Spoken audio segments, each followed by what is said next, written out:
I believe in reincarnation because I've experienced it myself. I even remember how my previous life came to an end. My name is Amelia Snow. I'm 20 years old and I have 2 older sisters, 3 nieces, and 1 nephew.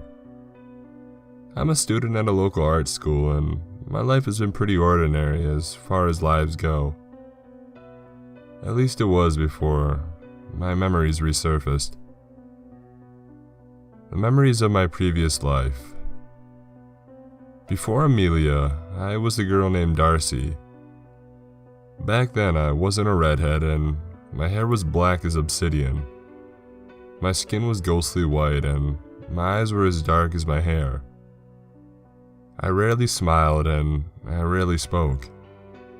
I rarely interacted with anyone except the red-eyed man.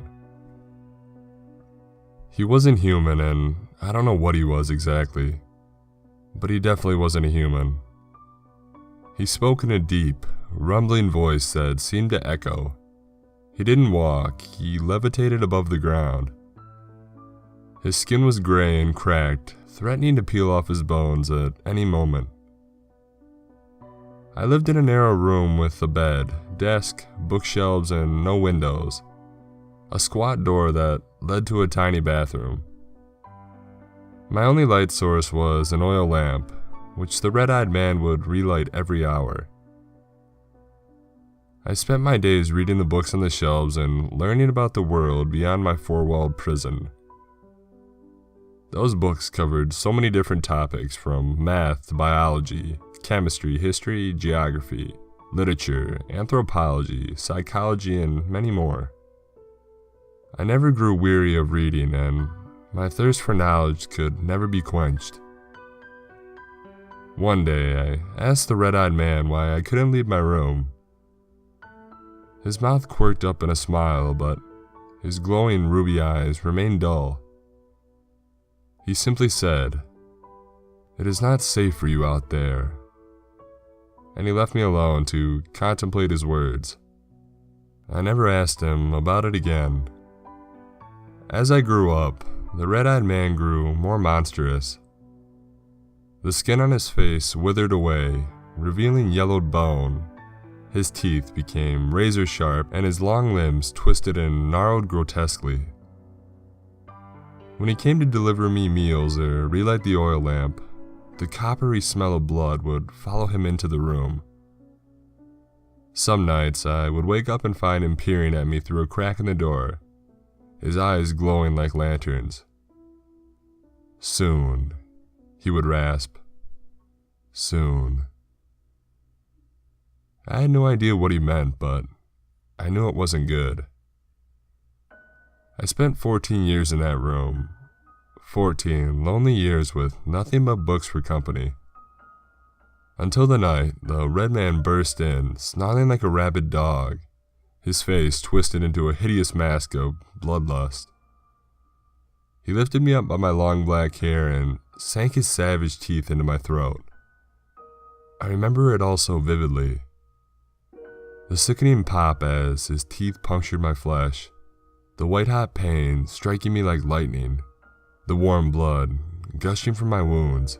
The red-eyed man threw me onto the bed. I knocked over the oil lamp, and then the hem of my skirt ignited with fire. I was left there to bleed out and burn.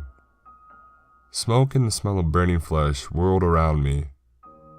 I watched my precious books curdle up like dead leaves. I watched my prison collapse around me, and I waited to die. I don't remember what happened between my death and rebirth. Maybe I ceased to exist for a time, but my soul was placed in a new body.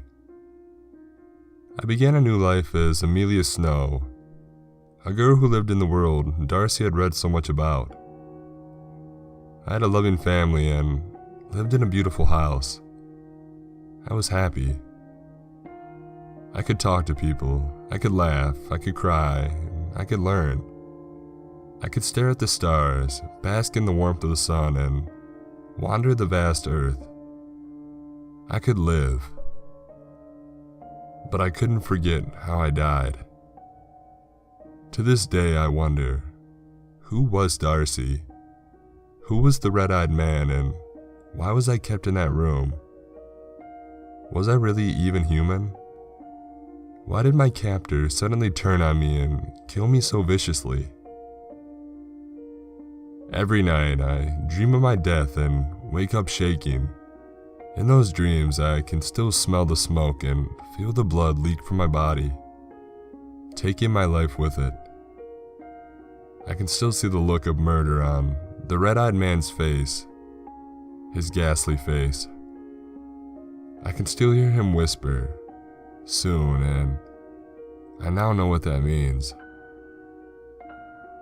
And when the red-eyed man watches me at night, I fear that any day now, he will kill me again.